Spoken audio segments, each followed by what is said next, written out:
the Bengals have been punchlines for how many decades? And the Bungles and one and done, and they make the playoffs. They never win a playoff game, and Andy Dalton and all the stuff that Marvin Lewis we poked fun at for many years. Now that's changed because the Bengals are a legitimate contender, and the Bengals, what they've accomplished the last 2 seasons, shows that they are a team to be beaten. You got to prove you can beat them. They're a team to beat. They're going to stand in the way of a lot of teams every year for a while because they're really, really good. But what I was most impressed by in the Bengals fight was that, God, do they care? You know, I guess you just see enough modern sports, enough modern athletes. The money is so huge. The modern celebrity is so big that guys play for the money. And they play for the fame. I sound like Shep doing this bit. But come on, man. What does he say? They play for the name on the back of the jersey, not name on the front. I forget what he says.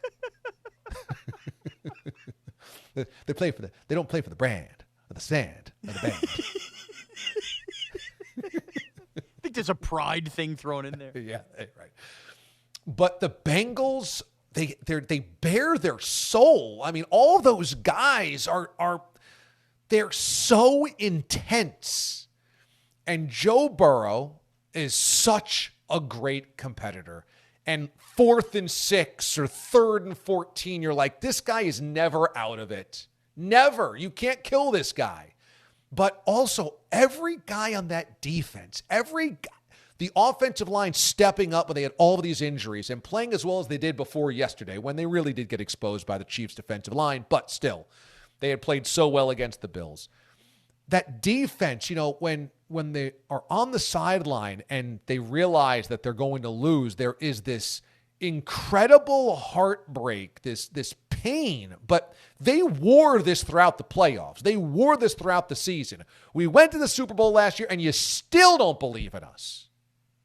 We won the division again this year, and you still don't believe in us.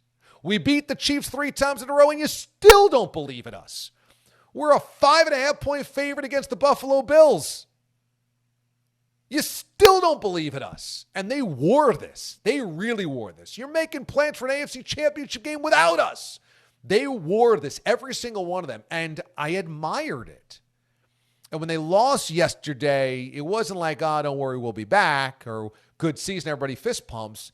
It was crushing heartbreak. And, of course, you get this far, and a lot of teams are going to be heartbroken. But there is such a passion within the Bengals.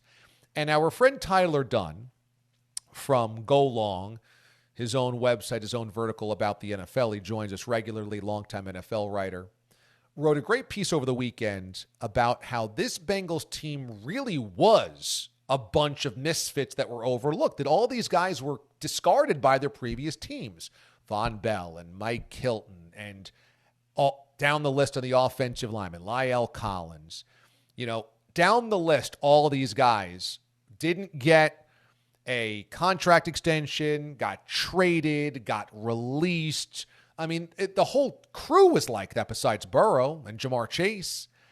And they wore that. They wore that, and you could see it, the pain yesterday in their loss. So I just thought they acquitted themselves really well. And this is a great AFC Championship game. It's great. You talk to these guys, you know coaches, you know players. But how unique is what the soul of the Bengals are?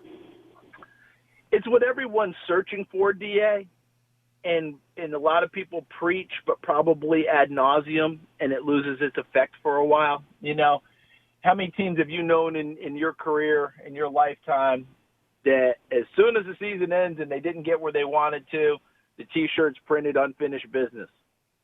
How many teams have you known, us against the world? We're all we need right here. We all have that. We're all searching for it. I almost felt like prior to this ball game that the Bengals, and remember, their stuff was seething from the moment we started hearing about coin flips and neutral site games. Right. That boil started and increased as we went along. It almost flipped by kickoff to where the Bengals became the trash talkers, right? The ones who became the bullies.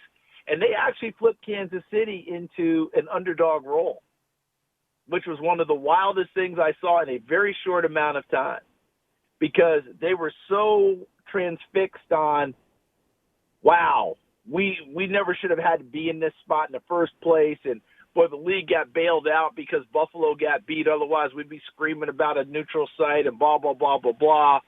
And then, of course, now it became Burrowhead Stadium. And you don't really – and that I hadn't heard before from Cincinnati.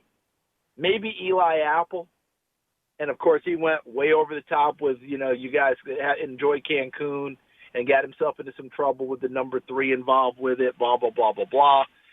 And he plays well at times, but not of a level where he should be the master trash talker, if you understand what I'm saying. Yeah. And I just felt like it got to that point, D.A., that by kickoff, Mahomes' injury had actually switched Kansas City into a little bit more of an underdog role. And I thought Tony Romo did a nice job in the open, saying it almost freed up Patrick Mahomes to just go play, because now people are expecting less of him.